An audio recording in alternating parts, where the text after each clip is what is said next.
About 10 years ago, Rick Wolff, myself, Stanley Aronowitz, a couple of other people, Bill DeFazio and Harriet Fraud, got together and kind of wrote a manifesto for the left turn in which there was a kind of internal critique of where the left was. You know, this was before Obama's election, you know, full election, and, or maybe really right during it.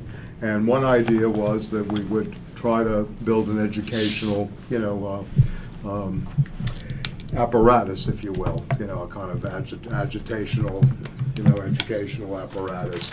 And we started at the Brecht Forum, and I started, since I taught philosophy for many years, and I started with the history of materialism, where we started with the ancient materialists and the Greek world, and all the way through Lucretius up to the present time. This was 2-3 semesters going. Stanley began with the history of the, you know, socialist and communist parties in the U.S., and he did a history of the civil rights. And we started to, you know, deviate from these things and go into more contemporary themes. I've done courses on everything from post-structuralism to Nietzsche. We just finished a, even though it's diagrams and discussion and commentary on Heidegger and his possible influence for, you know, back in the day on the left, and also for, you know, some elements maybe towards the future, you know, to use as building blocks, despite, you know, the collaboration, at least early in his career. This is a very loaded question about Heidegger, you know, being an outright Nazi, you know, et cetera, and all the anti-Semitism.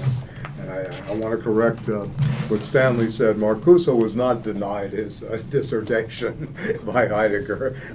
There was a question about if Heidegger could get it through during the time, you know, in the 30s, and I think that was the problem, not that Heidegger was, you know, against Marcuse's dissertation. I just wanted to correct that kind of misnomer. I'm not in the business of correcting Heidegger's misdeeds, but sometimes everything becomes going to the extreme. Is that at Freiburg, or? It was yes, yeah. Well, you know, Heidegger had many. Arendt was, of course, his students. You know, he had many, you know, upper class, if you want to look at this class formation, Jewish students. Helene Weiss, Hannah Arendt, Herbert Marcuse, et cetera, all came from very privileged backgrounds, and they were students of Heidegger. And Arendt, as you know, stayed faithful to the end, right? And, you know, in terms of Heidegger, Marcuse and Heidegger split over a comment that Heidegger made about the agricultural combines being as bad or maybe even worse in terms of the destruction of the land and the concentration camps. So this was a problem that they had in letters exchanged in 1948. But anyway, this course is really you know, inspired by. She's not here today. Beth Aran has suggested that we needed a course in terms of the history of Marxist philosophy, because a lot of reference is made to people like Lukacs or to Althusser or to other, you know, people trained in philosophy who did philosophy over their years, including the Frankfurt School, who really came out of philosophy. They didn't come out of just social theory or cultural studies or something like that. So, and secondly of all, also this kind of constant interpretation of Marxism through only the economic or sociological lens. You know, we forget that he himself was trained as a philosopher and stayed a philosopher, at least in my mind, until the end, right? You know, especially if you define philosophers as those who invent new concepts, right? And also deal with intensities of certain kind of essential thinking. And, you know, Marx continually did this and created new categories, etc. And we'll talk more about that as we go on. Anyway, I also wanted to say this. I also want to say that this course was also hatched at a good friend of mine, someone I'm involved with. So I want to also mention her name, Marianne Trudel, as a person who kind of inspired this class. She's a jazz pianist in in Canada, in Quebec, and I kind of hatched some of the thought about this class in one of her sound checks before she gave a pretty good performance in Ottawa.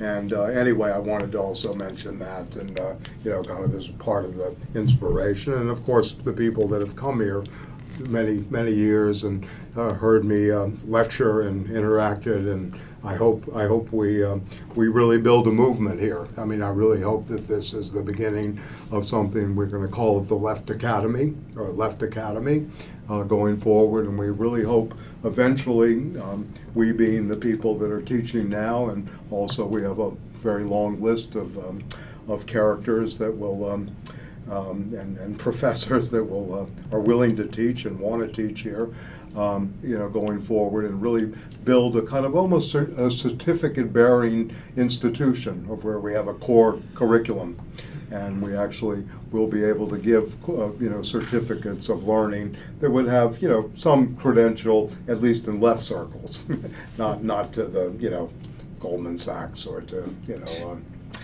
General Motors, the CFO departments, etc. But we're really trying to work towards that goal.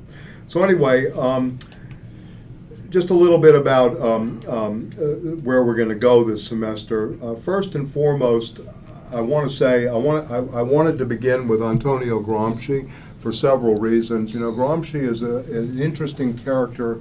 Unlike most of the philosophers or those who have philosophical bents in the Marxist tradition, insofar as that he's the son of civil servants. He really comes from almost a working class background, from southern Italy.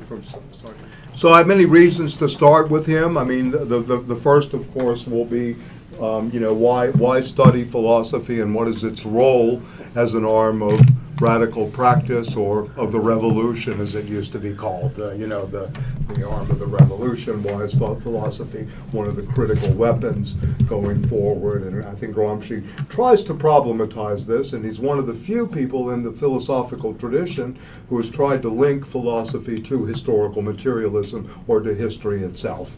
And we're going to talk a lot about that this course. Just backing up a little bit, Marx himself, in 1841, his dissertation was on the difference between the Democritean and Epicurean theories of nature. So 1841 is Marx's first formal writings on philosophy. The difference between the Democritean, and Democritus was a Greek atomist, Democritean, and Epicurean theories of nature.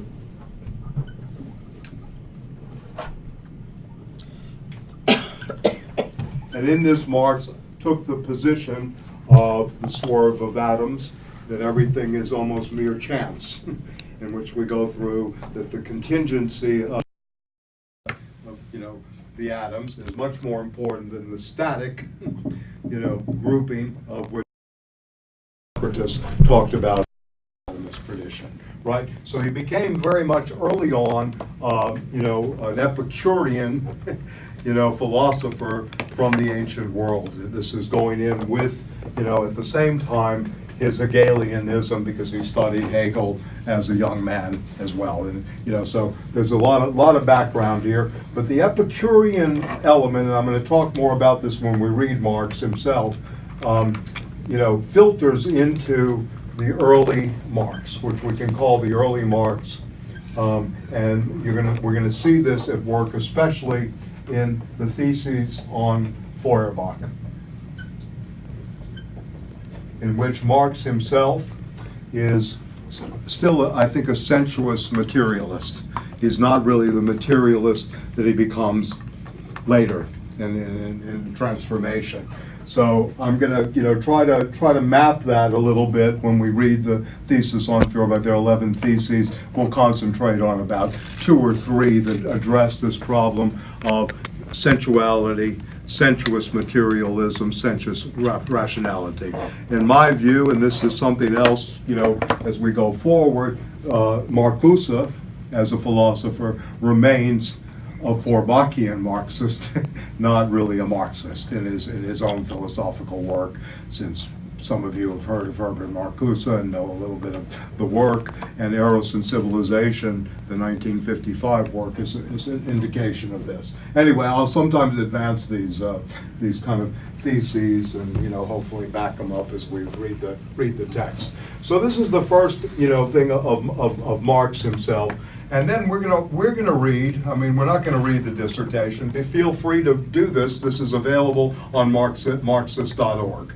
It is available in its entirety. The entire thesis is available. I think it's in 7, 8 parts, and you can read. You know, this is a man. You know, he's born 1818, dies 1883. So you can see he's 23 when he's finishing his German dissertation.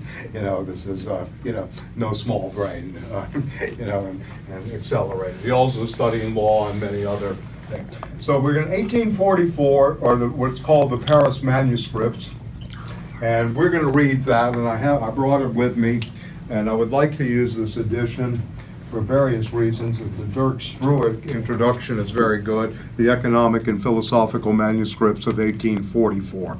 And this is the International Publishers edition with a very, very good introduction by Dirk Struik, who was a Marxist mathematician at MIT, who lived to be 106 years old and was still on the faculty at 103.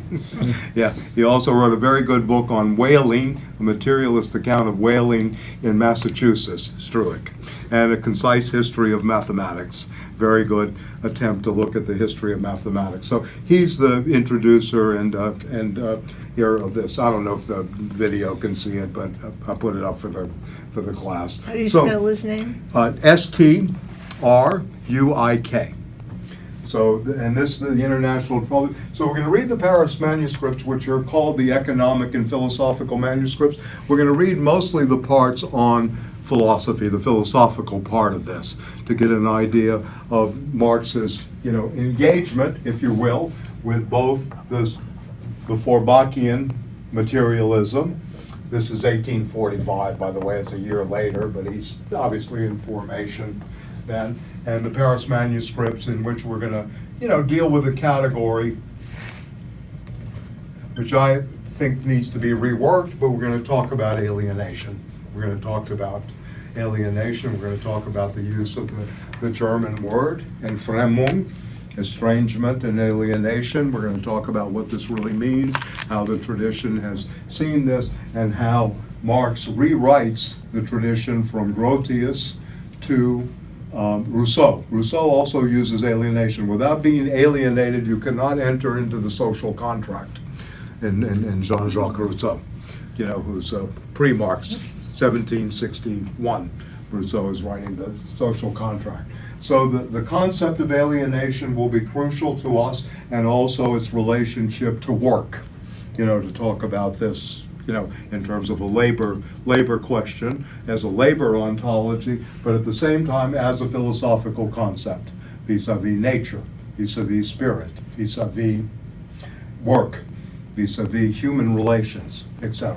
So we're gonna look at this too as part of the background, you know, going into the Marxism, or Marxist philosophy as interpreted later.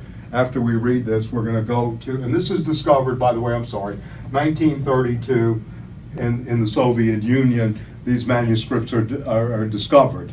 So a whole tradition of philosophy, even before Gramsci, right, because Gramsci is in prison in 1932, has no access to this until 1932. And this begins what's called the real humanist phase of Marx. It's kind of a rediscovery, you know, of Marx as a humanist thinker for one part of the tradition of Marxist philosophy. Okay, after that, I want to move to the 1923 History and Class Consciousness of Lukacs. This is a classic in Marxist philosophy. We're going to read sections in this on reification. I think it's a term that we really need to revisit, just as we do with alienation, reification, and objectification. These will be the conceptual terms that we're going to be looking at: reification and objectification. And how Lukacs rewrites a sort of tradition. We'll talk more about him. We're alongside of this, and we're not going to read this in 1 week, obviously. Marxism and philosophy. And this will be with Korsch, another Marxist philosopher, friend of Lenin's, who ended up in the United States. He taught at Tulane University. Lukacs obviously ended up in the Soviet Union. Most of you know the story. He spent the late 20s, middle 20s, all the way until 1950s in the Soviet Union, and then went back to Hungary and actually participated in the uprising in '56 against what he had earlier somewhat, very begrudgingly supported. Okay, so we're going to read Korsch, K-O-R-S-C-H, as well in this tradition, alongside of Lukacs. And then I thought we would read one piece, and these are the kind of classic backgrounds. If you want to look at this as pillars of Western Marxist thinking, the pillars of the early Western Marxist thinking in philosophy. The other philosopher will be Max Horkheimer, not Adorno, but I thought I would do a piece of Horkheimer, since he was the one who really started with direct essays on materialism and social philosophy. So I'm going to take a piece from philosophy in between social science from Max Horkheimer. So you'll have Frankfurt School, a school that's kind of neglected, Korsch, right, that had some presence. Korsch later on had some presence. Hi, David. Hi, Mike. Here is a chair here. Sorry, the last chair for you. Oh, great, thank you. The last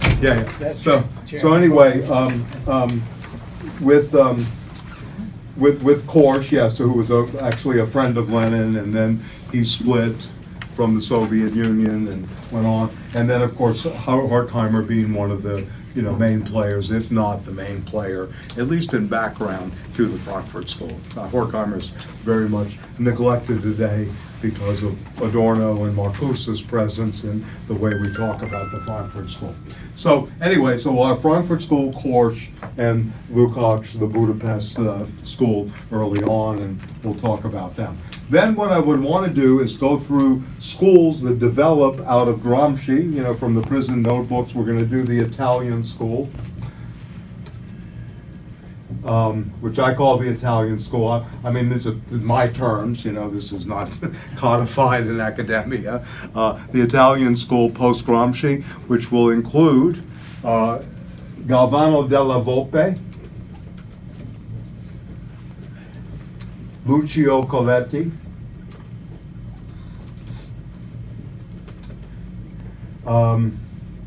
and Antonio Negri, who you've probably heard of.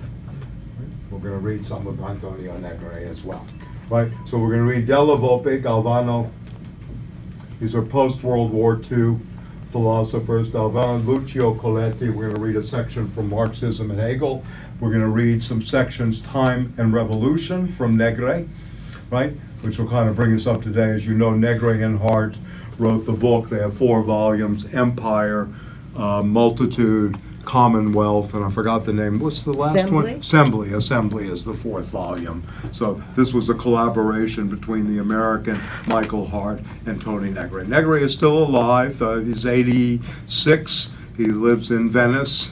He doesn't really travel much now or write that much, but up until about 5 years ago, very, very active still, and still alive of all of these people. Coletti went the way of all wayward souls, went the way of the right. He became a supporter of Berlusconi, but was one of the most brilliant thinkers of his period, which is very interesting. How the hell did he go from being brilliant to dumb, anyway? And then Della Volpe's school, very under-talked about in the United States. We're going to read a section from a book called, maybe 2 little essays of his, one on the critique of taste and one on the logic as a positive science. So we'll look at a Marxist logic at work as well as a Marxist aesthetic, in philosophy. I mean, you know, so I'm trying to give you a very, you know, a very broad, you know, horizontal view here of where we're going. It's going to be a lot, but, you know, hopefully we'll get something out. Obviously, we're not going to, you know, this could be 10 years running, but it's a good introduction, you know, to what Marx and philosophy and Marxist philosophy was really about. And then we'll do the French, right? You know, and you can see my biases here, Italian and French, right? We're going to do the French, and we'll go post-World War II, particularly Sartre and Henri Lefebvre. We'll talk about existential Marxism as a new movement, right? And we're going to read a section, which I think is very relevant from today, called The Practico-Inert in Jean-Paul Sartre's Critique of Dialectical Reason. And we'll also read a piece called Existentialism as a Humanism, to kind of come back around to the humanist Marx and move forward from there. We're going to read Henri Lefebvre. I've decided probably the best thing of Lefebvre to read is one of his early everyday life in the modern world. I'm trying to think of one essay from that that'll give us an indication of his thought. So Lefebvre,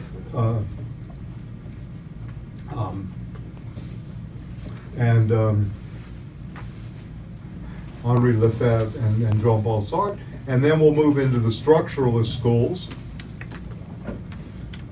structuralist Marxism, which obviously is Louis Althusser. We'll read Lenin and philosophy.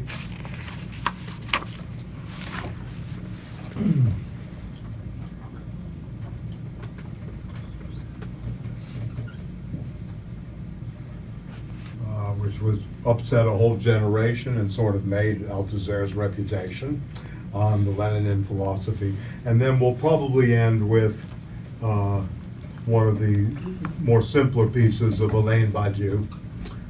I'm thinking about ethics and philosophy and Alain Badiou. So that'll take care of the French. And then, you know, in the United States, I mean, just coming back home, there really isn't a tradition of Marxist philosophy. That's a problem. You know, we're going to look at, maybe I'm going to try to find out, find some things by Stanley Moore, Three Tactics in Marxism. Stanley Moore was a philosopher very unknown in the United States, completely, you know, relegated to, you know, the dustbin of history. But he was a professor at Columbia, and he wrote on tactics from a philosophical point of view in Marx. You know, and he was at Columbia. His job was actually saved. You know, Columbia had a big purge during the McCarthy era, but Lamont, Corliss Lamont, actually had money, and he offered to pay the salaries of all the leftists on the Columbia faculty. So that's how you kept you know, people in jobs during the 1950s and sometimes in the early 60s. It was very interesting. Corliss Lamont, who you know, was a leftist thinker, did some work on, you know, the Constitution and other things. So it'll be, you know, Stanley Moore. I'll make photocopies of this. It may be hard to get in the U.S., right? And I'm going to try to find the debate between Kenneth Burke. And do you know who Kenneth Burke is? He's both a poet and a major literary theorist. He debated Sidney Hook in Partisan Review on what is dialectics. So of course this will be another term we'll use. You know, what is dialectics? So we're going to look at, hopefully I can find this. It's been very difficult to find in libraries, but I'm going to work very hard on trying to get it. Hook, Burke debate on dialectics, right? And both are philosophically savvy. Yeah.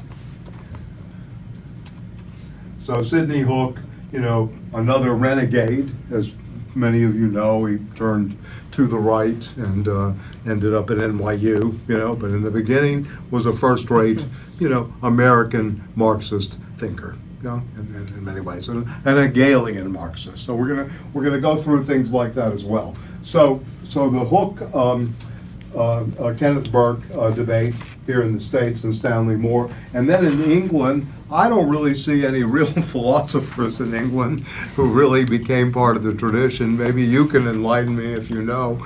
But I was thinking that, just as a smattering, we could have the analytical school of Marxism that developed in the 80s, kind of as a different strand of Marxist philosophy. It's not that exciting, but just to give you an idea of what went on in the UK, even though the UK has been very militant in terms of, and is much more militant with its Labour Party right now, and obviously people have a kind of different level of education, at least in some places. It's very hard to see if they really had a contribution to philosophy. I mean, I'm open to suggestion here, but, not really. I mean, we can talk about Popper and his influence against Marxism. As most of you know, after World War II, the Open Society and its enemies became an anti-communist track, of which George Soros, not by accident, was a student of Popper, and he did his PhD with Karl Popper, and also his foundation is called the Open Society. So this was a very anti-communist. There are two totalitarian thinkers in the history of the world, Plato and Marx. These are the two great totalitarians. So this is Popper's thing. But we can talk about this vis-a-vis science and philosophy of science, maybe. I mean, maybe I could look at Roy Hoskar, who is a difficult thinker, very difficult to wade through. He doesn't write well, but maybe I could extract something of that from the English. Okay, so obviously I'm leaving out, the so-called, other parts of the world and their contributions here, right? I mean, I can mention people like Enrique Dussel from Mexico, of course, Leonardo Garcia from Bolivia, who's done a lot of work on the ethnological notebooks, and they try to do this from a philosophical point of view, but there's just so much time in a semester. So, I mean, we can certainly talk about that, but to my knowledge, there's not, much. We can talk about the critique of Eurocentrism and how that played out in philosophy through Black Athena, Sami Amin's work, who just recently died, etc. But I want to kind of stick, for lack of a better term, in the Western Marxist tradition, since, we don't really have distinctions between first world and third world anymore. In fact, if there's a third world, it's where we are, right, in some ways, in terms of our crumbling infrastructure and what's going on. But anyway, so this is kind of the trajectory. I mean, I hope it's not too much. I mean, I'll try my best to, keep this very focused and very rigorous as we go forward. Okay, any thoughts or questions? Or you can tell me if it's too much. I mean, this will be 10 weeks, and I was given instructions by my colleagues not to go longer, but I may do it if need be. We can always shift ground at the LIU Brooklyn, where I can get a nice seminar room, and we can pick it up. But the plan is to do 10 weeks. And hopefully we have enough time with, reading. I'm not going to overburden you, but, there is density in these texts, and hopefully we'll, be able to get through them. But, yeah. Yes, please, yeah. Where will we find all this literature? Okay, well, they're available. I was going to put up on the website, now that I have a sense of all the readings, and Josh will help me with this. I'll put up the entire reading list, right? And then, they're all pretty accessible. So, for example, this, in its just the economic and philosophical manuscripts, is on Marxist.org. Right, I know that for a fact. Marxism and philosophy, you could probably get the online version of it. I mean, I think most of these things are accessible. Marx, the dissertation is at Marxist.org.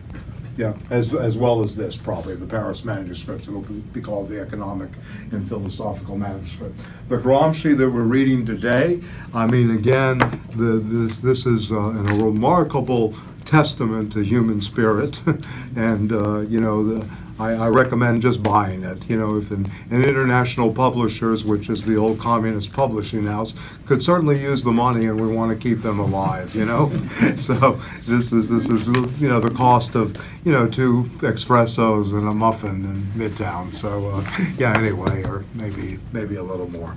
So yeah, so I think it is. I'll make you photocopies of this and this, definitely. I probably you know, can get you know, some of this in photocopy form. You know, this is available. Della Volpe is available, an old New Left book. It was a New Left book, verso book back in the day, as was Coletti. You know, Negri, Time for Revolution, I'm not going to read the whole text, so there's no need to buy it, so I can make photocopies of that. So I'll do what I can on my end to, you know, cut costs and get the material to you. On the other hand, you know, some of these books are worth having in the library, as, you know, to go on, or on Kindle, I don't know, whatever, however you Well, yeah. PDFs, free PDFs.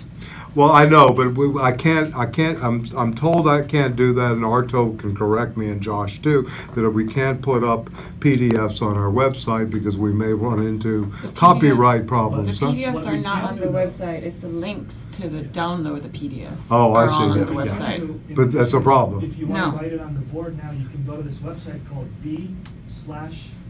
what is it? We got real communists in this room. We know how to navigate. Yeah, what is it again? For some reason, of a lot of books. Tell I think me. the current address is b/ok, I believe. b/. ok.org. It's essentially it's a website where it looks like a Google search box, and you just Okay. enter, like, you know, Gramsci prison manuscripts, and then they might just have it as a PDF that you download. Right, notebooks. Notebooks, yeah. I'll In other try. words, it's a collection of PDFs. All- Okay. We'll try to figure it out for you. I mean, it's a good question. I mean, I understand, and, you know, this is probably a lot of expense, you know, if you bought all of them, and, you know, I understand that. But, I mean, I'm trying to choose the ones that make us think the most. That's what I think, you know, we really need more of, is the thinking and the struggle with texts. And for me, this is the real practice going on. And, you know, we have so much action without thinking sometimes. And, you know, really the crucial thing is thinking as act, you know, and, yeah. Anybody else? Any questions, or, yeah? I mean, you know, so Arto usually knows what he's doing, so this B If you dot. go to b/ok, they might have a lot. They might have a It's not lot of them, all over okay. the place. Okay, great, okay. Yeah, so we'll do that. And I'm planning weekly, you know, to put up what the reading is for the next week, the pagination, I mean, you know, at least as the assignment, and hopefully do a kind of, you know, synthetic summary, you know, 2-3 pages. I'm not gonna write a, you know, a dissertation, but anyway, I'll do a synthetic summary of maybe each week we can put up. That would be a good thing. Yes, Al? I don't know if you mentioned it, but the Dirk Stewart edition of the Communist Manifesto is excellent. No, I didn't mention that, but it is excellent. Thank you. Yeah, it is. And it's not the Communist Manifesto. It's the manifesto of the Communist Party. It's not a manifesto about communism. It's a manifesto of a party formation. And we should be careful about this. This is what he's really doing. Yeah. Sorry? A lot of introductory work and Yeah. not particularly. Yes, right.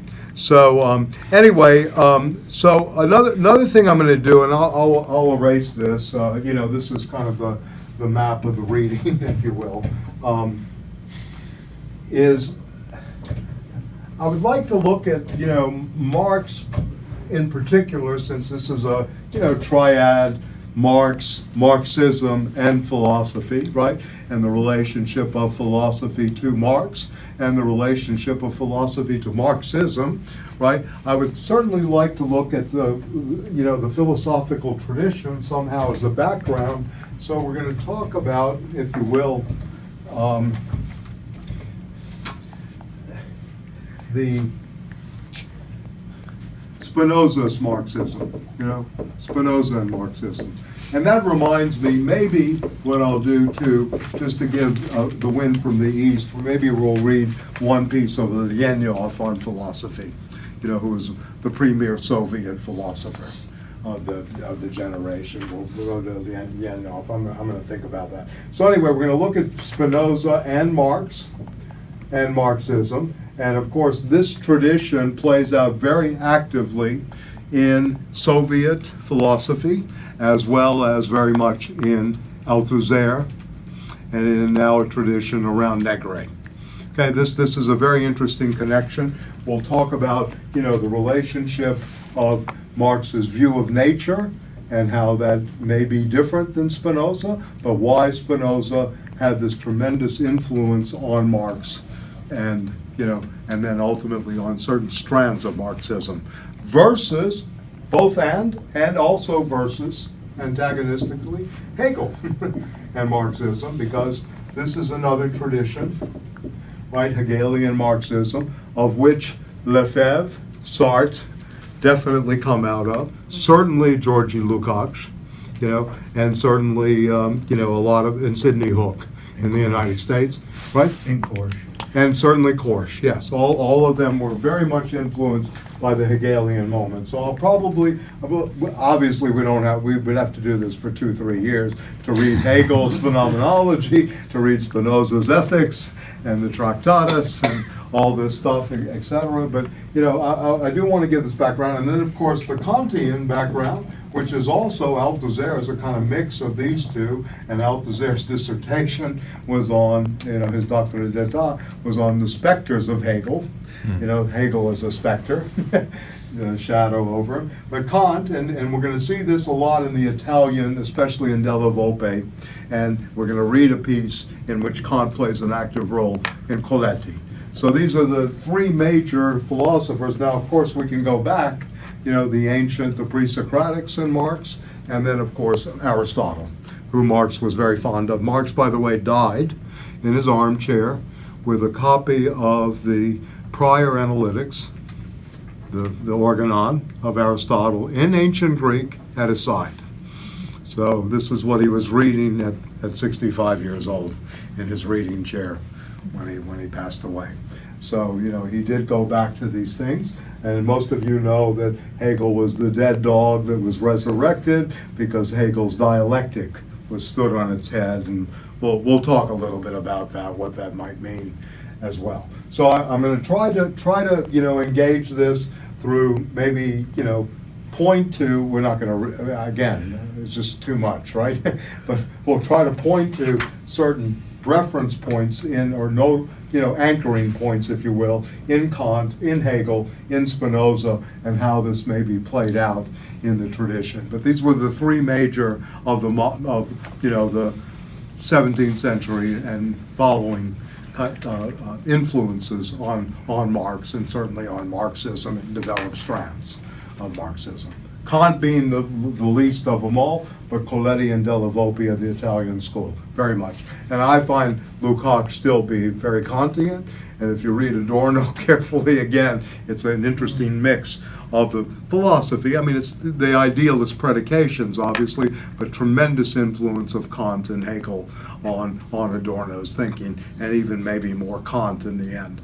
Adorno gave lectures on Kant when he went back to Germany, that are available, the lectures on the critique of pure reason. And you get a very different Adorno in these lectures than you do from critical models or the negative dialectics, epistemology, and the works on music. Adorno's a very, very good lecturer. As a secondary, as a commentator on the works of the, quote-unquote great philosophers, or the master thinkers, if you will, Adorno's very interesting in this regard. So we will be, trying to go back and forth, somewhat with these strands and show the influences, because again, the part of the course is to orient us towards thinking somewhat philosophically, right? Which is really, conceptually, how is categories formed? What is a concept formation? And as some of you know, the Althusserian mix was that Marx went through an epistemological break. He created a whole new territory of thinking. He basically did what Freud did with the discovery of the unconscious, a whole new continent of thinking, right? That Marx creates a whole new, continent of the way we think. And this was done through a break with the epistemological tradition, with the tradition of theories of knowledge. So this is the Althusserian thesis, at least at one level, that 1845, right after this is done, the Paris manuscripts, that Marx becomes a very different Marx, no longer humanistic. And these are the, we'll look at these kind of things as well. Yeah, yeah. So any questions at this point or thoughts? So yeah, I mean, this is a massive, I mean, it's obviously a very massive open sea, you know, that we're kind of entering into with you know, I think we have enough reading ammunition to go there, you know, so we'll see what we can do. So again, the new conceptual, does alienation certainly mean something very different for Marx than it does in Rousseau, you know, and what does that mean? Does the Althusserian thing that alienation no longer matters to Marx, and all that matters is the transformation of, you know, money into capital? This is how we read capital. We skip the whole commodification. This is another thing, you know, of the strategies of reading capital, too. So this is another aspect. Okay. Okay, so I asked you a question. Did you have time to look at Gramsci, or shall I just introduce him today? I'm just wondering if some people had some questions or whatever. I want to point out, yes, yeah. Where are the readings listed? Is it on the website, or is it... The readings are on the website. I had put out on the website, I think Josh put up pages 323 to 377 in this Volpe Prison notebooks. And I recommend buying this because it has good selections. You know, in Italian, all of his notebooks are available. We only have selections in the United States, as usual, right? Our truncated educational system here, right? Didn't Columbia come out? Only two. And since Said died, they have not committed you know, Edward Said was the stimulus behind this, and since Said has passed away, you know, they've kind of dropped the project. It hasn't been fulfilled. Joseph Butenik, who was in Notre Dame, was in charge of this, and I think Columbia, last time I heard about this was 5-6 years ago, Columbia University has not put their resources behind it. So they only did three volumes, and it's mostly introductory text. It's not really the notebook so much. It was a projected, yeah. So the notebooks themselves were 2,886 pages. He filled 100 notebooks while in prison. I don't know if you know much about Antonio Gramsci, but he was born 1891 in Sardinia, right? He left Sardinia for school. He was radicalized when he saw the treatment of Turin factory workers, particularly in the wool and cotton businesses before Turin became an automobile center, a major automobile center. And from there, he went on to Rome and studied, you know, actively there in Rome. And he was under the influence, and one of the major figures was a man named Croce, a Hegelian, right?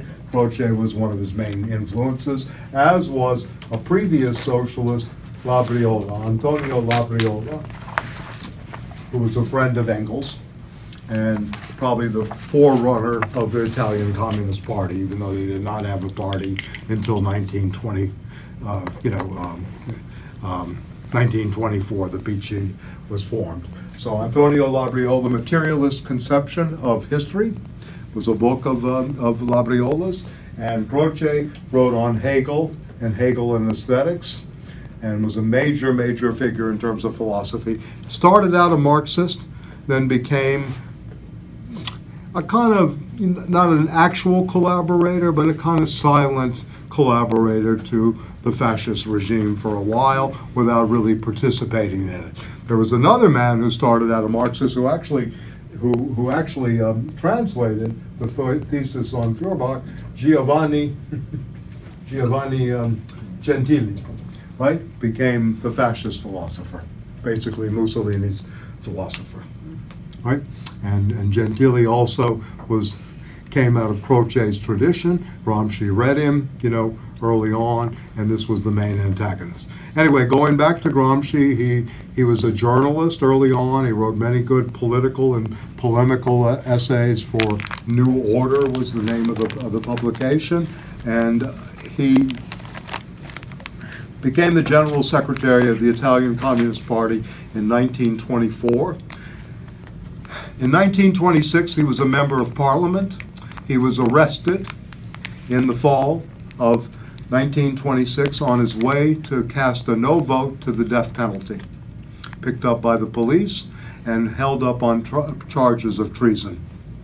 He was in the system for about a year and a half before being pronounced guilty, and when the judge gave the sentence, and I wrote down the exact words, I went to get them somewhere, the judge read something to the effect of, "We must stop this mine from working for 20 years.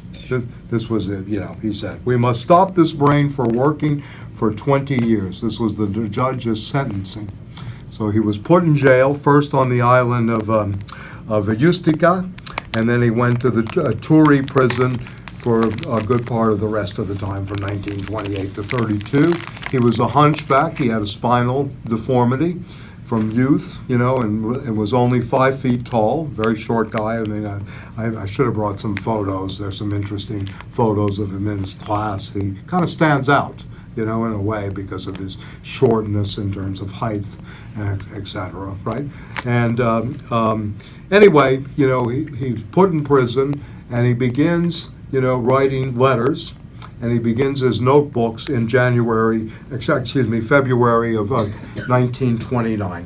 The first notebook begins, right? 7 months before the 8 months before the October crash in 29. Yep. And his first notebooks begin. He wrote over 450 letters, which are also published in Italian. We have about 200 of those, primarily to his sister-in-law. He had a Russian wife, Juliana, I think was her name, Julia.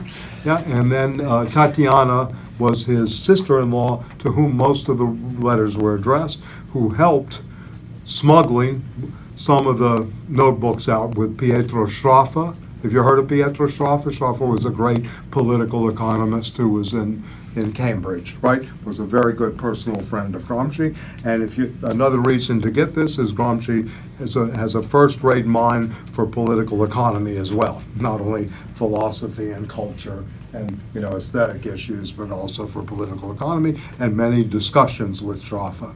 Sraffa's other great interlocutor was Ludwig Wittgenstein. They were very close with each other, and Wittgenstein used to say to Sraffa, after meeting with Sraffa, "I feel like the tree has been uplifted for me, that he's made me rethink everything." So Sraffa was another kind of person that's very under-talked about and under-taught, commodities, by the means of commodities, is his great contribution in economic theory. So anyway, going back to Gramsci, so 29 he goes to prison, and he starts filling these notebooks. He writes letters about his plan, and in the notebooks, I want us to begin with a study of philosophy. It's about a 45-page long set of notebooks. He begins by bringing up certain concepts. One concept that's very interesting that Althusser uses later is the concept of spontaneous philosophy, or spontaneous philosopher, but spontaneous philosophy. And this is where he begins, and this is where we should begin too, because he's really in the beginning trying to destroy the notion that one has to be trained technically or professionally to be a philosopher. He wants to destroy this notion first and foremost, right away. Yep. And I want to say that this influence has been felt by Althusser and by many others, in the tradition, but particularly Althusser took this up. Althusser wrote on the spontaneous philosophy of the scientists later on. Now, spontaneous in this case can refer to many things. It can refer to unconscious activity, intuitive activity, etc. And we're going to try to see this at work in our reading in the study of philosophy. I think we can read this notebook entry, and remember, he is jotting down in notebooks like Josh has here, or like here. He's filling down things to study. So these are notes being written to maybe be disseminated to the party. You know, a lot of it is in code because he's worried about the censor. So when we get to a notion later, he's going to juxtapose this, and we're going to see a transition to something called the philosophy of praxis.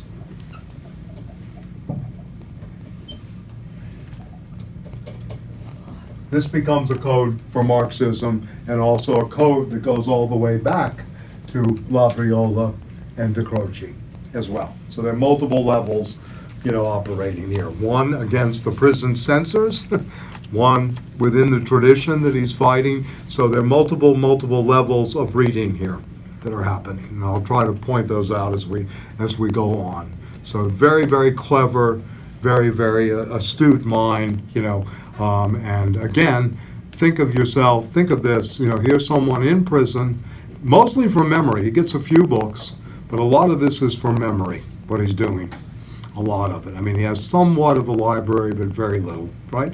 It very much reminds me of, I don't know if you know Eric Auerbach, the great, scholar of ancient times, but he wrote without notes in Turkey while in exile the entire book called Mimesis, Representation of Reality in Western Literature, almost purely from memory. You know, it's pretty amazing, you know, when you think about this. In Istanbul, he wrote this.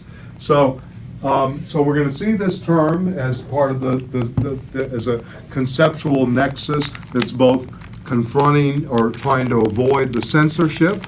It also means Marxism, so he'll interchange the terms. Sometimes he'll use Marxism. I don't know if this was actually, I'm not a scholar of Gramsci.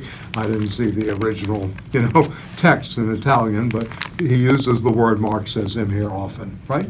Okay, so we're going to look at this formation, from spontaneous philosophy and the movement towards philosophy of praxis, and what role is philosophy playing in history, and vice versa.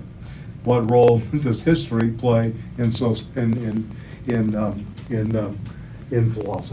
So we're going to begin to see terms, and I'm going to try to attune you to this, just to give you an idea. They're going to be crucial terms. There's common sense. He'll use language as an element, and he'll use folklore. And going over some of the other notebooks, the Columbia notebooks in the first volume, notebook number 6, did a whole thing on folklore, and here he uses folklore as part of a tradition of which religion, beliefs, superstitions, received opinions are all part of folklore, right? He'll use this. Common sense is a loaded term. We're going to have to go over that after you read it. I think it's better to do it that way, and language, how he feels about language and the levels of language that he sees working, and what role language has in one's Weltanschauung, one's conception of the world, right? And I want you to remember this about Gramsci. Gramsci is a historicist, meaning that he is very much immersed in the historical specificity of where a concept is formed. He is always engaged at that level. This is not about eternal truths. This is not about concepts that last throughout time. This is about historical, specific, moments, right? And we're going to see this term also come up in Karl Korsch's work on Marx, on Marx and philosophy, the historical specification. So we're going to see this movement of history and philosophy together, and he'll talk about socialization of ideas and other things like that. So we're going to be starting here, and I guess what I'll do today is kind of attune us to how he writes these notebooks and some of the textual strategies that work. But the movement is really from spontaneous. Everybody in this room, according to Antonio Gramsci, is a spontaneous philosopher, right? We're all in this way, and we have a specific kind of relationship to this temporally as well, right? And he's trying to build into this moment a different kind of invitation, if you will, right? So this is, again, the attempt in this notebook, and especially in the study of philosophy, is to build a critical mass. The appeal is to build out there. Now, most of you have probably heard the term organic intellectual. This is Gramsci's term. He wants to build organic intellectuals, those intellectuals that side with, this is what we're really lacking today, with the emergent class, And in this case, obviously, the working class in Italy, right? The organic intellectual. So he's, Ignatius Loyola built Jesuitism on military principles. You got to know that. A very hardened organism at that time. And this has remained for a very long period. This did not stay so active. And Gramsci is well aware of this. I mean, he's, has respect for this, but he sees how Jesuitism became part of the Christian Social Democratic Party. Okay? Another great film, by the way, around Gramsci, and to me, the Italians are gods of the cinema, especially 1945 until about 1970, 73, 74. But anyway, that 30-year period is pretty amazing. But Rossellini's Open City being one of the great films about all of this, this moment in Italian politics of when Gramsci becomes popular. Now, it's Paolo Tagliati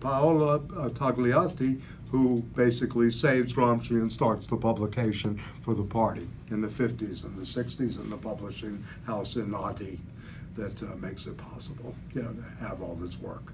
Yeah, okay. In terms of scholars, let me just say this. I mean, Peter Thomas in the English language is very good, the Gramscian moment, who is also working on a translation that I can't wait for, Nietzsche, the aristocratic rebel. He's been translating this from Italian for a very long time. But he's written a good book and is a Gramsci scholar. Karl Boggs in the United States, is another one. So you have people, Perry Anderson, if you have old New Left review things, the antinomies and which is downstairs. By the way, in case you didn't notice, they have a pretty good working library here, including journals, including all the New Left review journals from day one. So that's very good. And Anderson was the one who wrested New Left Review from E.P. Thompson's. He was kind of the guiding light. Now it's Tariq Ali and Susan Watkins. Yeah. Did you ever see the film called The Organizers with Yes. Marcello Mastroianni? Yes, I did. Reminds me of Yes. his work in Torino. In Torino. organizing Yeah, the right. proletariat. That's right. That's It's a right. Great film. That's right. Christ Stopped at Eboli, another great one by Petri. There's so many great films about this period that, that kind of came out, From neo-realism to the documentaries, most of you know that Rossellini became a documentary filmmaker. He wanted to do historical films in documentary form. So he did St. Francis, Socrates, Pascal, he did all these very interesting cinema. He was going to do Marx, but he never finished it. He did Louis the 14th, he did the Medicis, So very interesting culture that he grows up in. You can almost feel the violence, right, in the text of what they go through. It's very interesting, in a sense, this kind of almost Machiavellian, background to all of this, and the Medici and the church and etc. So anyway, you'll see the amount of learning that goes into this, but again, I think it's best to read this slowly, as these are notebooks. You're going through someone's notebooks written in prison. It's filled with ideas, but it may not be totally logically coherent in the way we look at this. Right? So anyway, so that's another thing. We'll talk about socialization of ideas is another concept that he comes up with of ideas. I certainly want to go over what he means by good sense versus the common sense, right? And what that relationship is. Common sense is a very difficult, ambiguous term in Gramsci. We're going to try to, flesh that, unfold that in a certain way, the good sense and the common sense, the socialization of ideas, and then, of course, what is historical materialism for him? We're going to ask that question as, his philosophy of history, if you will. What is historical materialism for him?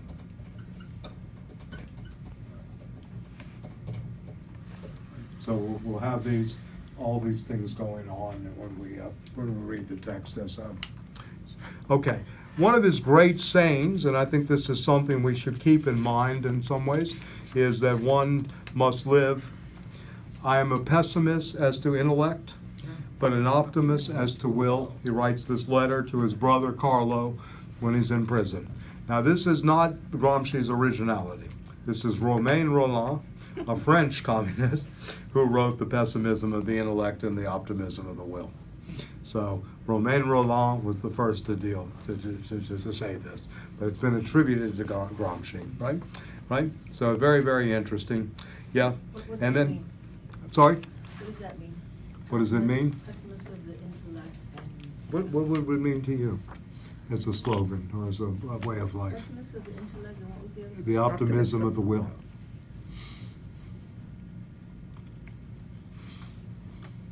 I mean, I hate to throw it back to you, but I mean, I think it's open, very open to interpretation. He's a he doesn't. He doesn't have much hope for the intellect of the people. Well, I think he probably sees, objective conditions very pessimistically, and why we have these war of positions, etc., that the revolution is not imminent, the redistribution of wealth is not imminent, all these kind of things. So in a way, he wants to stay sober. I mean, I'll read you what he wrote in Notebook 1, to make people sober and patient, right? We do not have become dejected before the worst horrors, right? And do not grow excited for every foolish thing. I see us getting excited for every foolish thing that. Right. Yeah, me too. Yeah, I'm just And kidding. then when you think about these movements and you actually look at how sophisticated they are, it's like they're not very they're not. Yeah. No, that's a good point. Yeah. Is it a kind of Spinozan idea? It could be. I mean, go ahead with that a little bit. Yeah, I Just, mean, please. the kind of, I'm not an expert in Spinoza, but the Yeah. notion of a kind, he had this concept of the conatus. And The so- conatus is, which yeah, is it's a kind of great curious, concept. Yeah, Is it, where does it live and what is its energy? Right. This is the energy of really self-preservation, or the energy of the will. Of the The will. conatus is Yeah. really the energy of the will. And Spinoza used this term in terms of that we as a species ultimately are self-preservative, right? This is where it is. We're not self-interested. We're not only about a passion of our interest, but we are interested in preservation, right, in a way. And sometimes that pessimism of the intellect, as you say, serves us extremely well in that, but we go on, right? And in Beckett's terms, since Adorno was on the table earlier today, I'll go on, I can't go on, I'll go on, right? It's kind of the moment of this pessimism today. Yeah?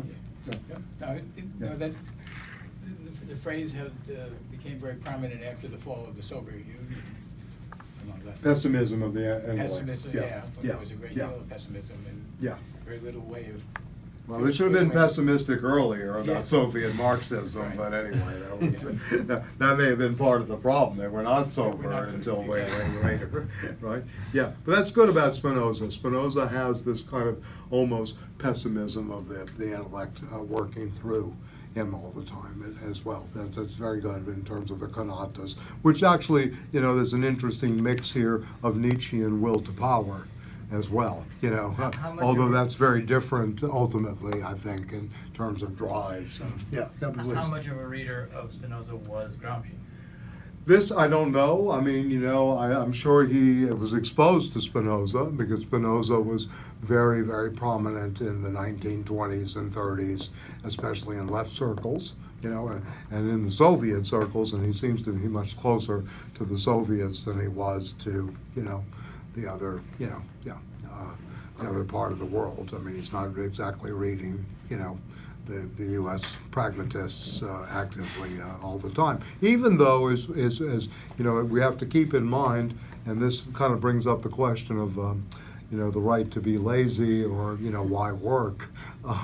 Gramsci and Lenin were both very much taken by Taylorization. They saw it as a very positive thing, in terms of worker discipline. And, even though he critiques workerism at times, there was this kind of fascination with both Fordism and Taylorization. It's kind of interesting that went on.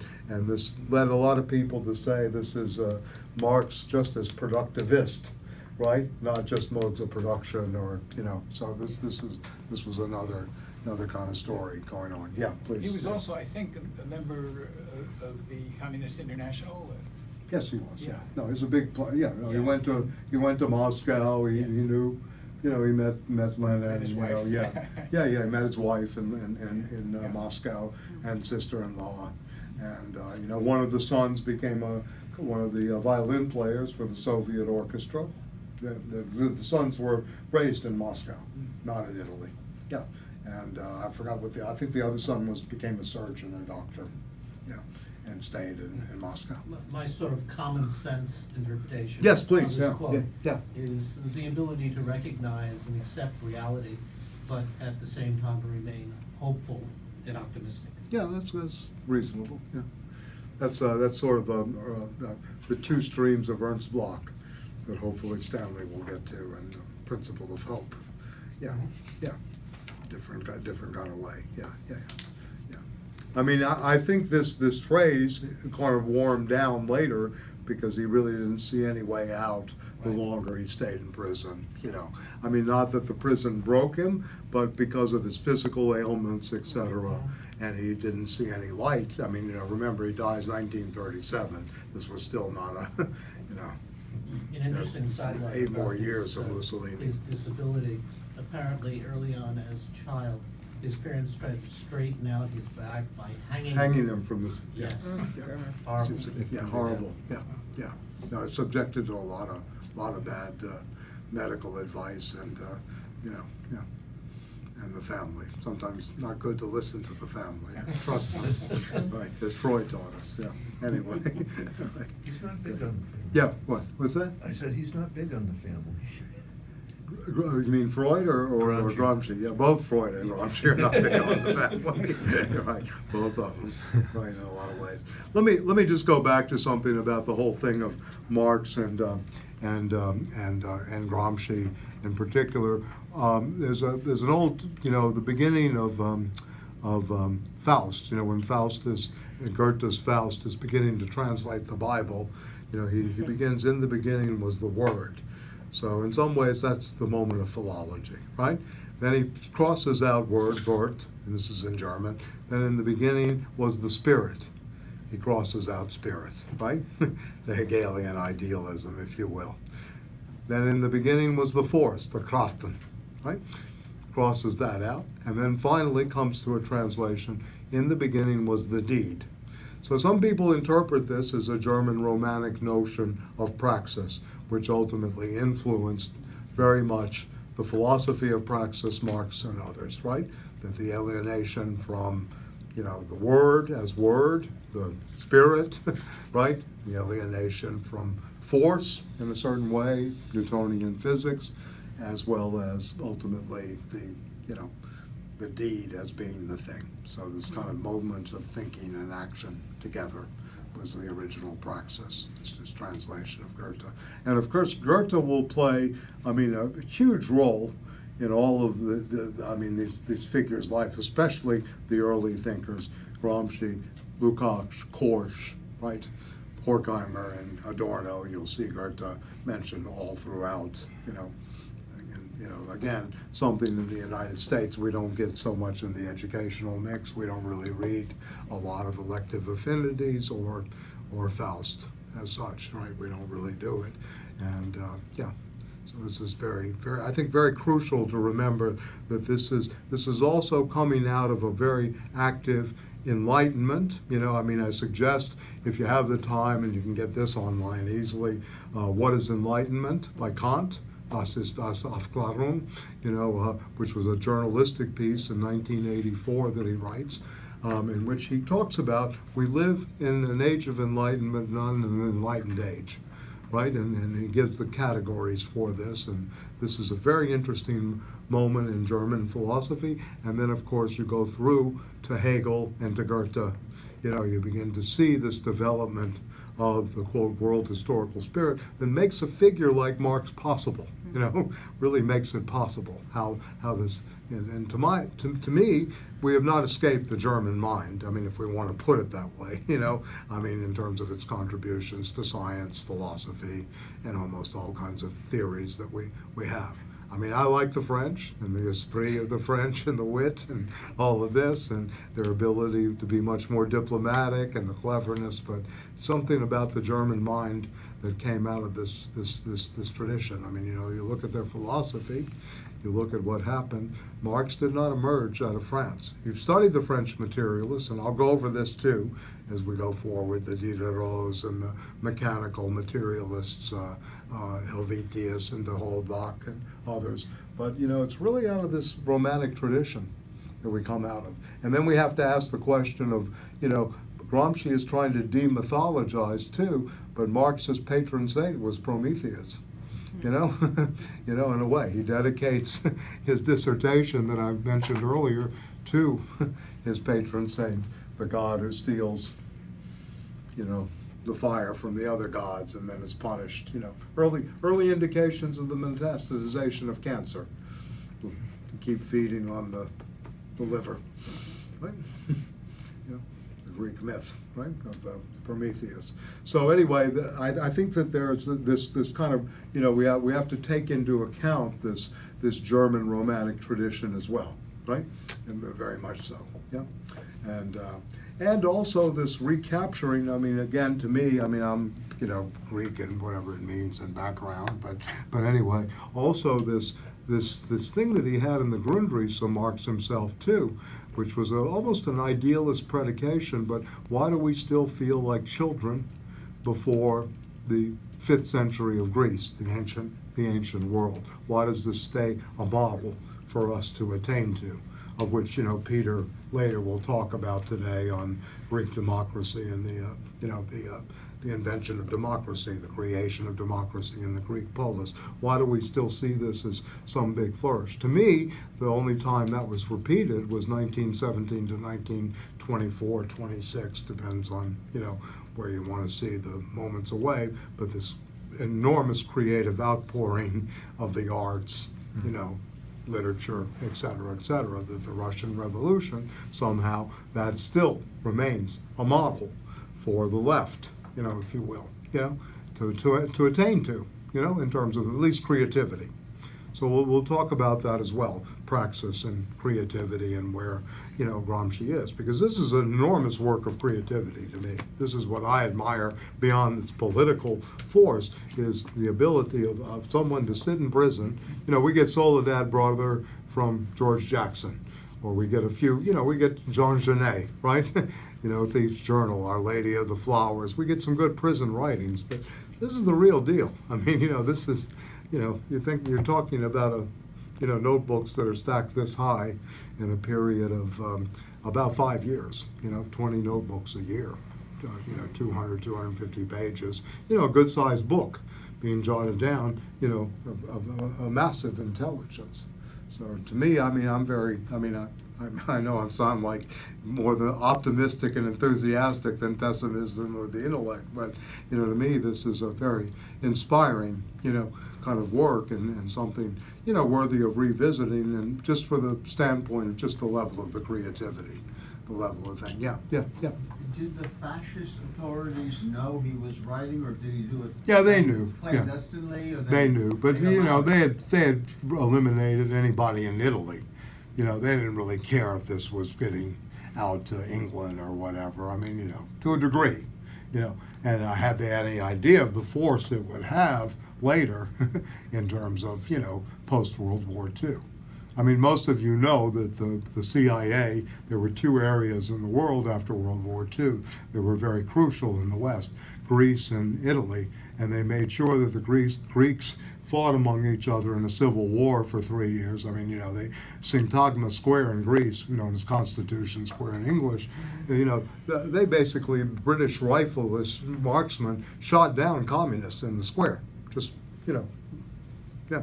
There were over 40, 50 people just killed of the communists and dispersed the entire crowd, right? And the communists had a good chance of winning electorally, you know, through elections, right, in Greece. And in Italy, the communists were the strongest party, the PCI. But the Christian Democrats won because the CIA pulled off an Operation Gladio. Yeah. Yeah, and a lot of this as well, I'm not saying anything that I can't say on YouTube, right, or whatever. Yeah, this is all heavily documented, right? I mean, heavily documented. But it's good to keep this in mind, too, that, you know, works like this and this kind of courage really played out, you know, in a way. And it's no accident that after World War II, that, you know, earlier that I put up, that Sartre is converted, basically, to Marxism. He's writing pieces called Materialism and Revolution in 1948. And this is this is a privileged stipendiary who had no need, you know, was not working class. You know, if you don't know, I mean, Sartre's grandfather was Charles Schweitzer, whose other son, you know, one of the relatives is Albert Schweitzer. So this is a very privileged background. But here he is, he's converted, you know, Henri Lefebvre, you know, working hard within the party. So you have the French too, which you know, became a very reductionistic party. This is something that, you know, we'll talk about with vis-a-vis Althusser and Sartre and Lefebvre, all of whom were, you know, fellow travelers, but never in the, you know, I mean, Lefebvre left the party, yeah, in a way. But yeah, I think it's very important to remember this, that they at the time, you know, knew he was writing, but they probably couldn't figure out what, and some of it's really actually smuggled out, you know, when Straufer would go to visit him, and Straufer would bring him books, you know, Tatiana would bring him books. But he was very well aware of things going on, so he must have had conversations with these people, with Straufer, Tatiana, and they had, obviously you can begin to see, you know, how this intellectual nexus was going. He's got remarkable things. I mean, I'm rereading some of his notebooks on Freud, remarkable stuff about Freud. When he used to, I remember one sentence that struck out to me, but it was completely misleading. He said, psychoanalysis is for the insulted and the injured. And then he goes against it. You know, he used the Dostoevsky title of a short story, The Insulted and the Injured. Yeah, and then he went completely back on this, you know, later on in the notebook. So a man, you know, an activity in process, in a way, yeah. So yeah, we can think pessimism, conatus, we can think about it that way, you know, in terms of both the will and the pessimism in the Spinoza sense. We can think about it as, you know, it's a way of not getting fooled, right, in a way, you know? I mean, is it going to really make a difference? I mean, listen, this is the pessimism in me, or more of cynicism. Is it going to really matter if Kavanaugh goes down? They're going to find something much worse and squeaky clean, you know?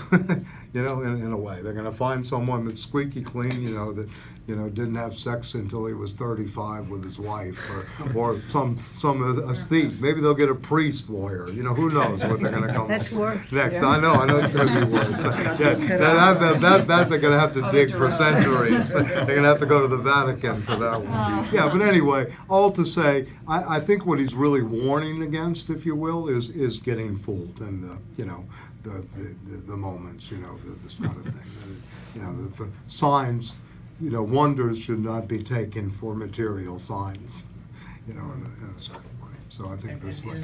Yeah, sure. Gramsci very, the word is critical or just wary of the bourgeoisie and its way of, you know, establishing control. Oh yeah, absolutely. And I think the intellect does, you know, is, I don't know if it's the indulgence in the intellect or just the work of the intellect can be co-opted for, you know, the oppression of others.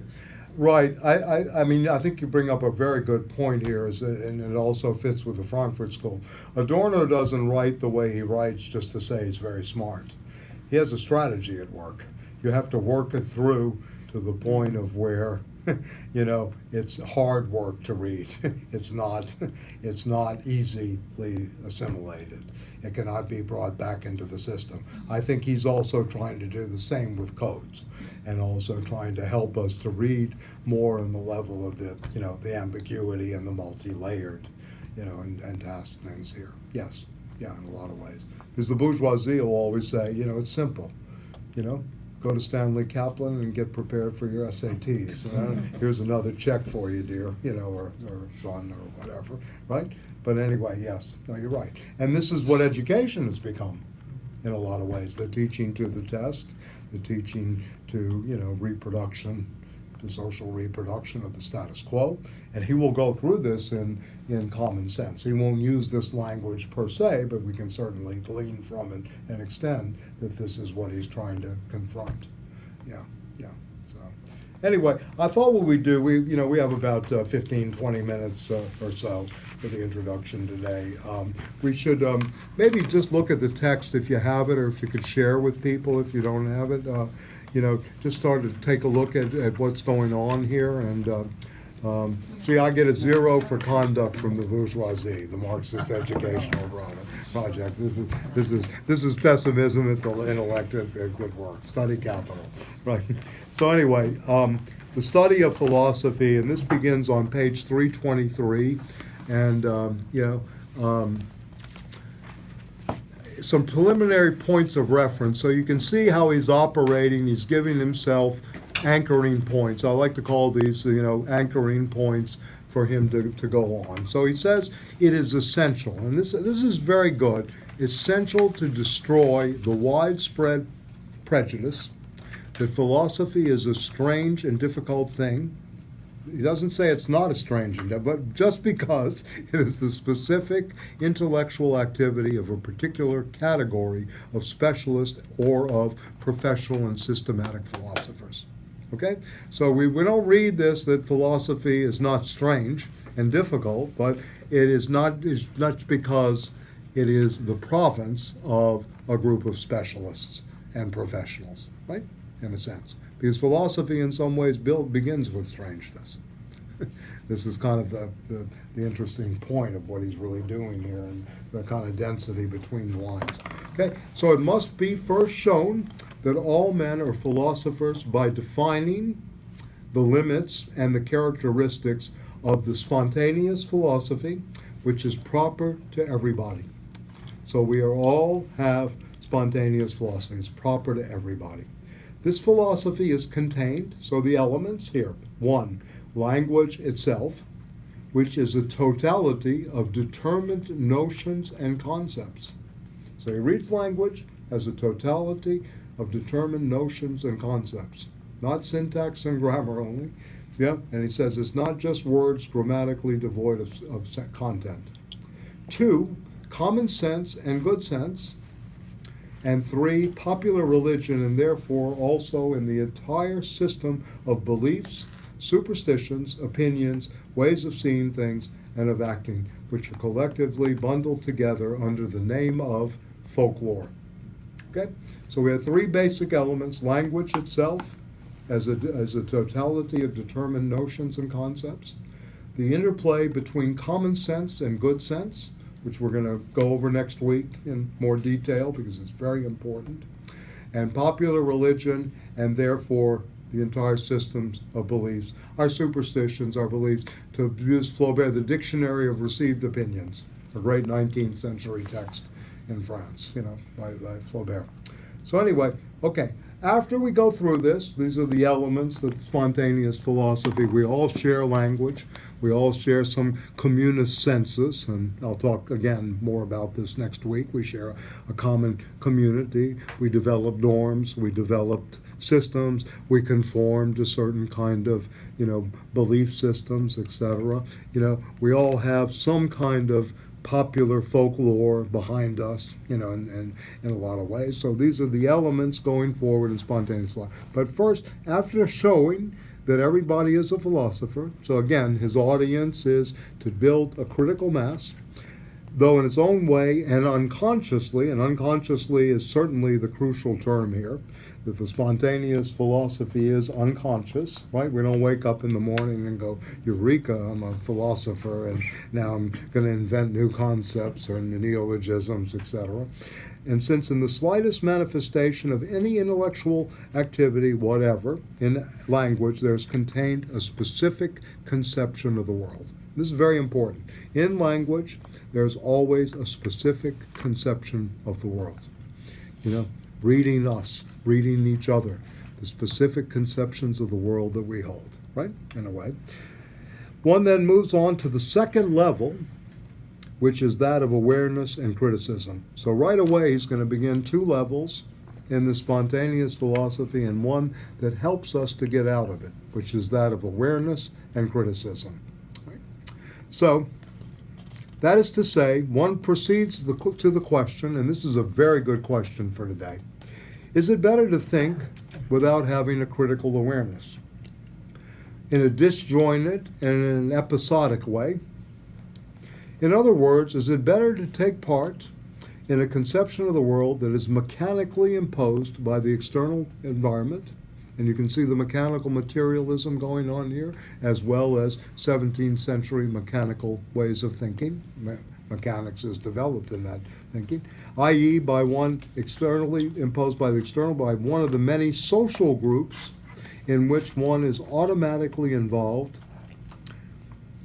from the moment of his entry into the conscious world. And of course he'll go through the Italian situation. One's village or province can have its oranges in the parish, or in the intellectual activity of the local priest, or the aging patriarch whose wisdom is law, and the little old woman who has inherited the lore of the witches, or the minor intellectual soured by his own stupidity and inability to act, right? Or, and this is a nice either or that he's framing here, to become determined by the external environment, mechanically imposed, or, on the other hand, is it better to work out consciously and critically one's own conception of the world, and thus in connection with the labors of one's own brain, choose one sphere of activity, take an active part in the creation of the history of the world by one's own guide, refusing to accept passively and supinely from outside the molding of one's personality. Okay? So he gives us immediately this kind of choice, if you will, right? Are you going to go through life mechanically, reactive, right, to whatever the norm is, what the social group tells you it is? Are you going to become, in David Reisman's term, the author of The Lonely Crowd, an externally directed person, an outer directed person, right, in a way? Or, on the other hand, will you live in a world where you critically think, right, and do not accept passively and supinely what's been dealt you, right? Yes, please. I have an example of that. Okay, good. When I was in undergraduate school, I went to a junior college, and the math teacher brought in a little television so that we could see the launching of, I'm not sure what it was, and all the students were like, oh wow, this is amazing, this is wonderful. And I was like, what? Why is it so wonderful?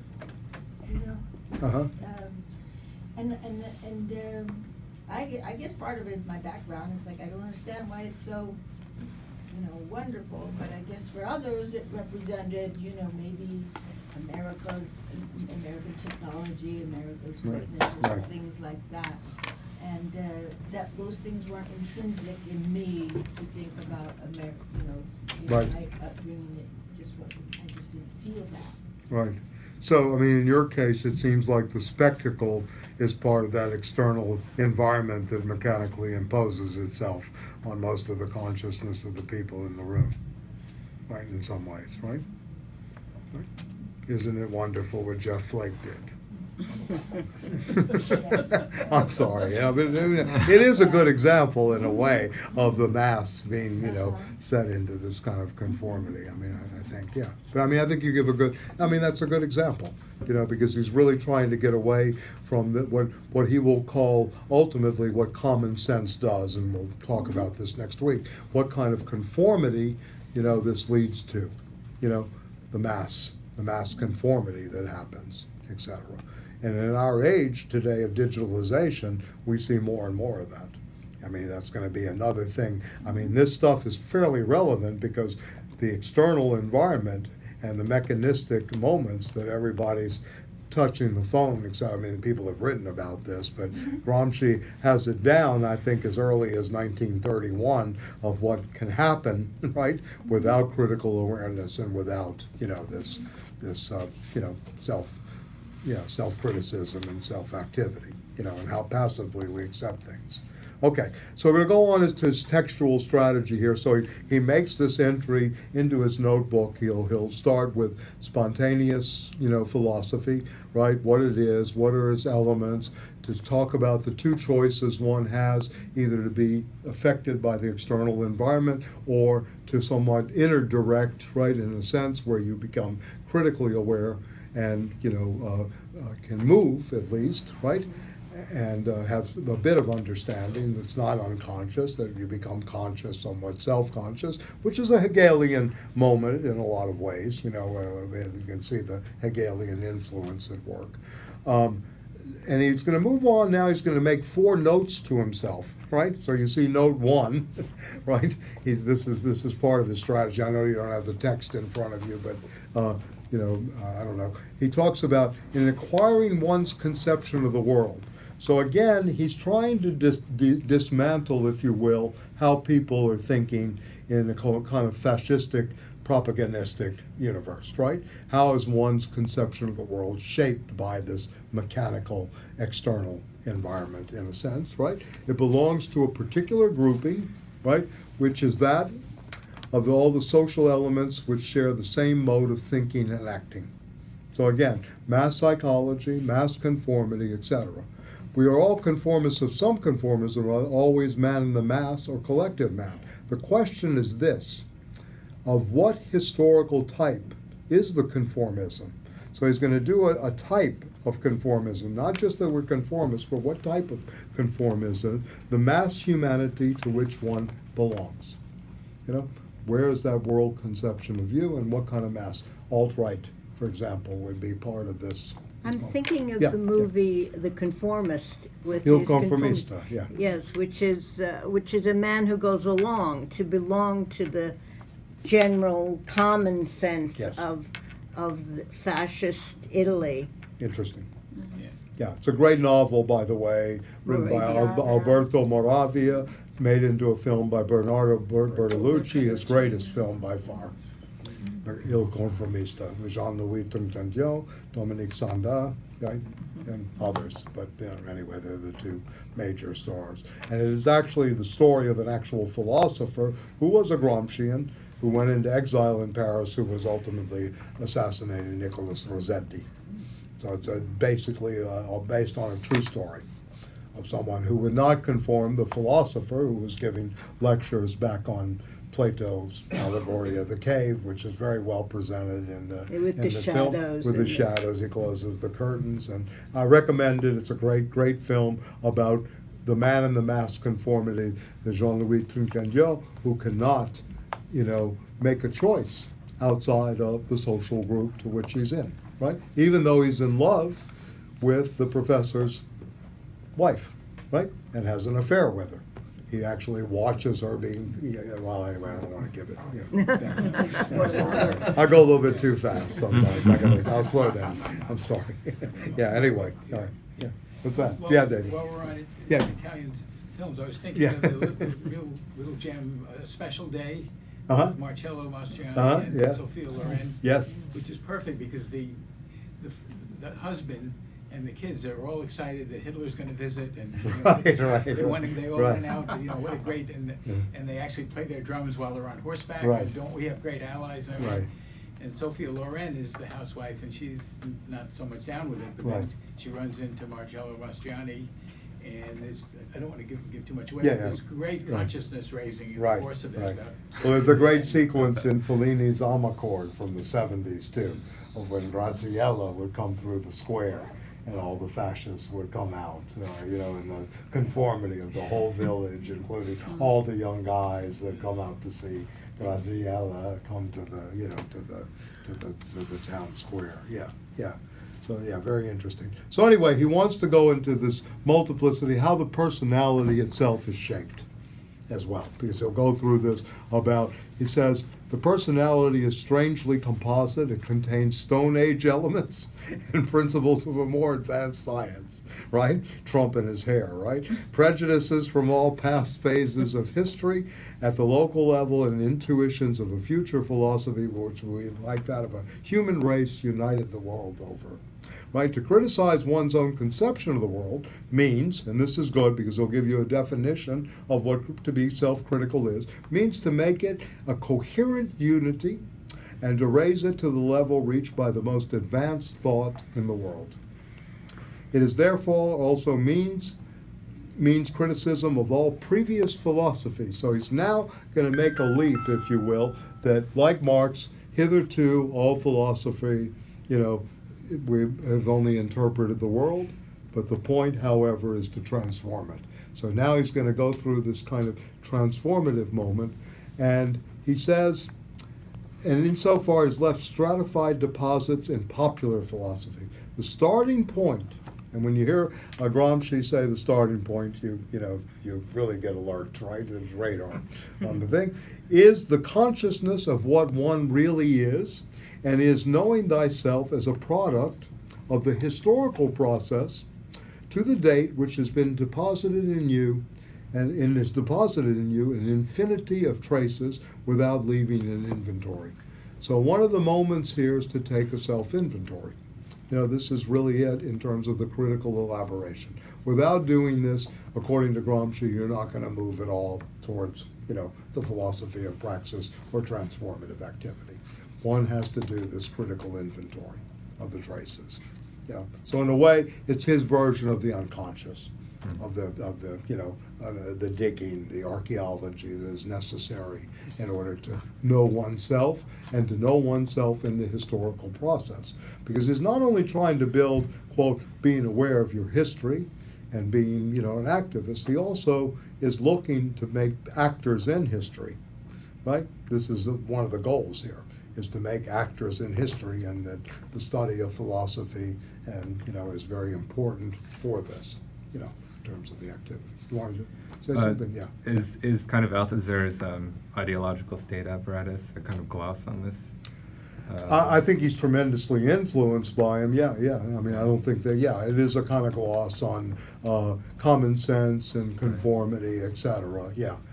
I mean, it's also a gloss on the German ideology, too, and other works on ideology. Right. But Althusser is tremendously, influenced by Gramsci, very, very much. If there's any thinker close to his generation, it's Gramsci who helps to make Althusser into who he is.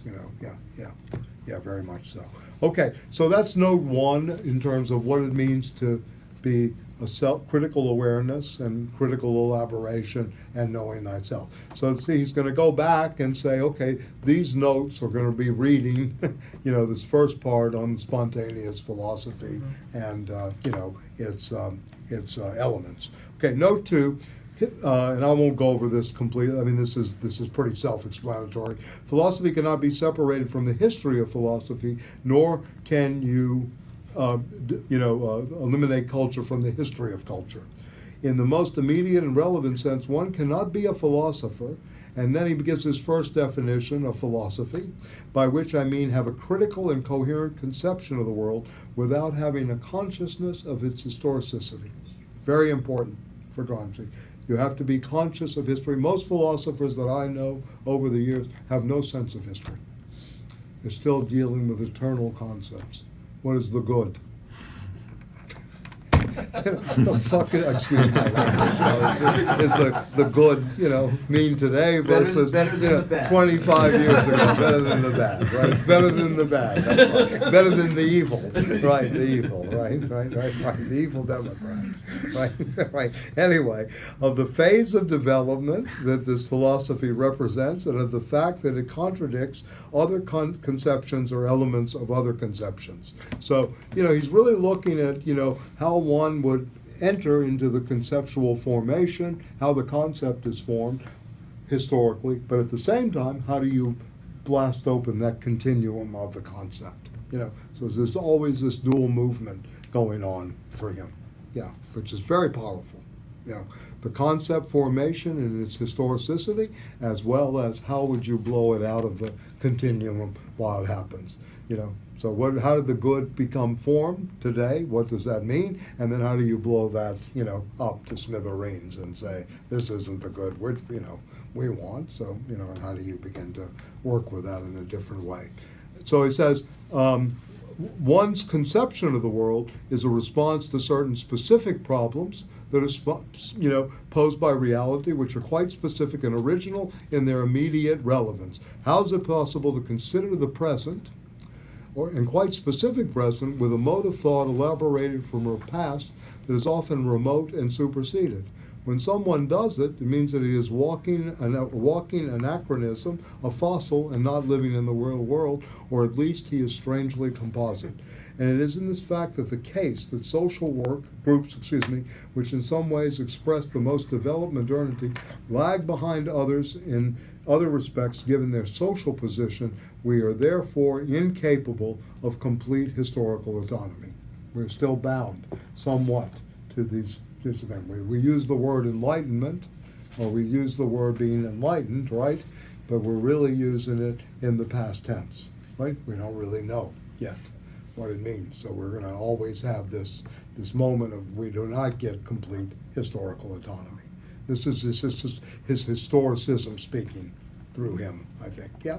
So note 3 is important, and we'll go through a couple of more notes, and then I'll just kind of frame the rest of the text as we're going to look at it. If it's true that every language contains the elements of a conception of the world and a culture, it could also be true that from any one's language, one can assess the greater or lesser complexity of his conception of the world. Someone who only speaks dialect or understands the standard language incompletely necessarily has an intuition of the world which is more or less limited and provincial, fossilized and anachronistic in relation to the major currents of thought which dominate world histories. His interests will be limited, more or less corporate or economistic, not universal.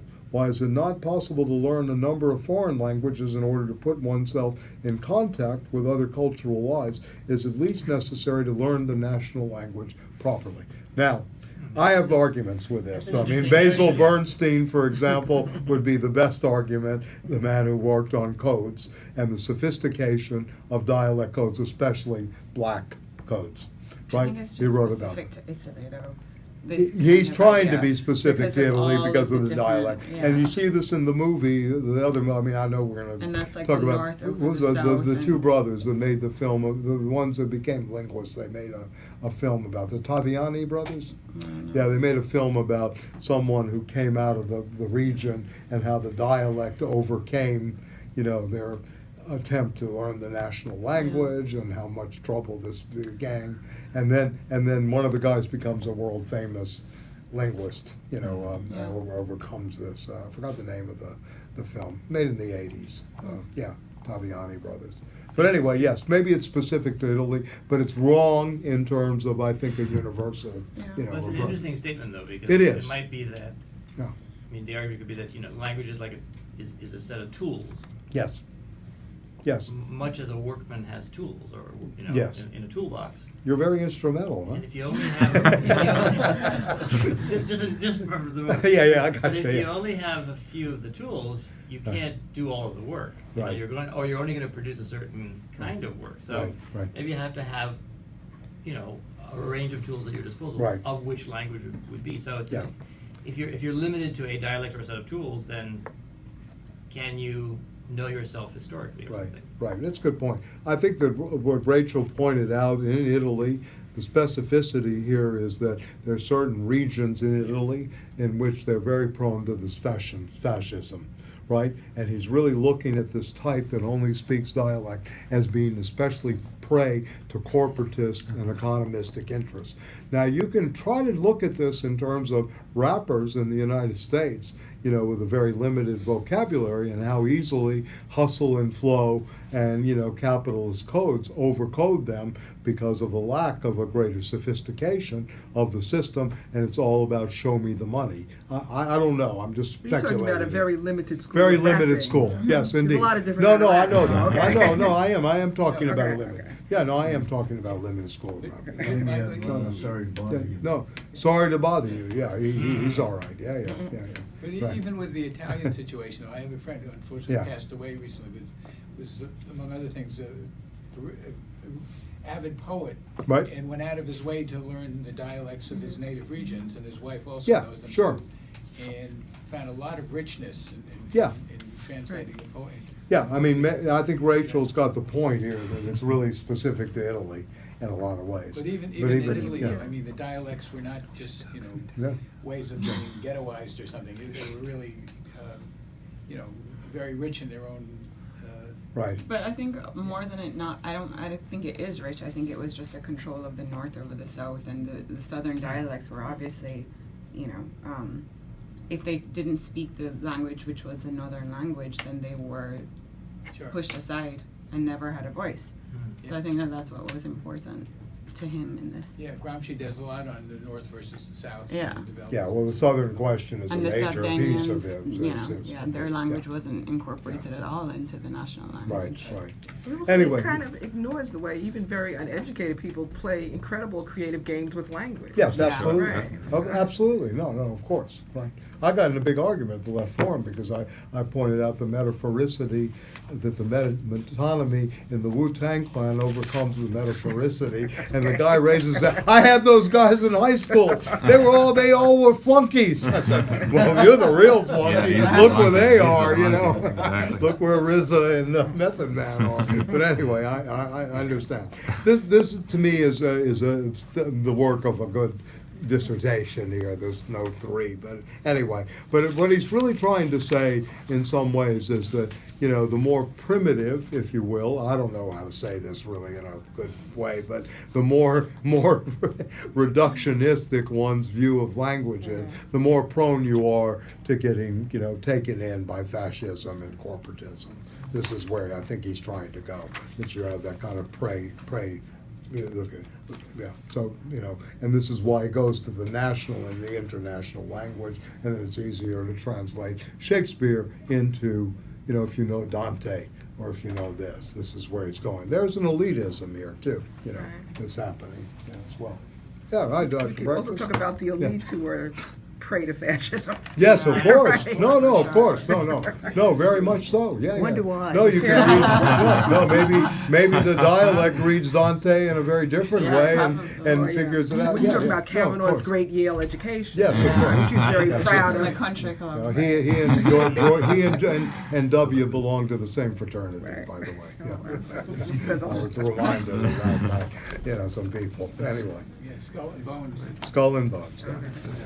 Yeah, anyway, okay, and then creating the new culture, note 4. Okay, let me just map out a little bit of this for next week, since Peter's here and We're waiting outside.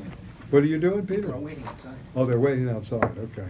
All right, so we have the relationship, we'll begin next week with the relationship between common sense, religion, and philosophy. What is philosophy in opposition to both common sense and good sense and intellectual order?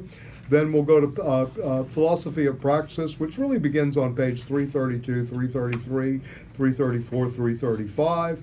The relationship of mechanical determinism, which goes from about 340 all the way to Calvinism.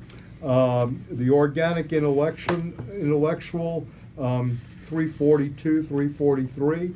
And then we'll try to start getting through the page 343 is where the problems of philosophy and history start.